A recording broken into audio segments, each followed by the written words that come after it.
మన ప్రభువైన యేసుక్రీస్తు నామములో వందనాలు తెలియజేస్తూ ఉన్నాను.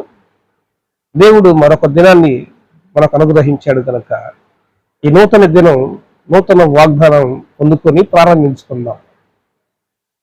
మొట్టమొదటిగా అందరూ బైబిల్ గ్రంథం తీసి ద్వితీయ ఉపదేశ కాండం 15వ అధ్యాయం 6వ వచనాన్ని చదువుకొని మనం ప్రార్థన చేసుకుందాం.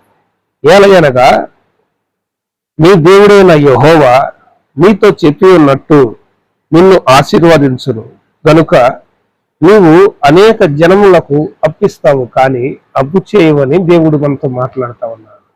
ప్రియులారా, ఇంతవరకు మనం ఎన్నో అప్పులు చేశాము, ఎన్నో కష్టాలలో మనం డబ్బు తీసుకొచ్చాం. అయితే దేవుడు మనతో చెప్తున్న మాట ఏంటంటే, నువ్వు ఇక ఎవరి దగ్గర అప్పు తీసుకురావు, అప్పు చేయవు, నీవే అనేక జనములకు అప్పిస్తావని దేవుడు మాట్లాడుతా ఉన్నాడు.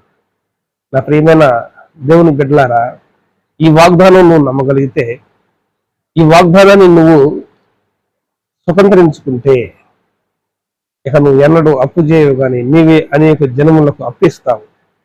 అనేక జనముల పైన ఏలుబడిగా నువ్వు నిలిచి ఏలతావు.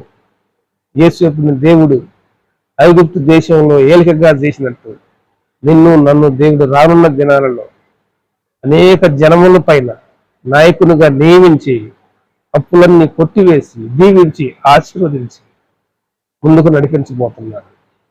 అట్టి కృప దేవుడు నీకు అనుగ్రహించునుగాక. మిమ్మలను, మీ కుటుంబాలను, మీ బిడ్డలను దేవుడు ఆశీర్వదించునుగాక. Praise lord.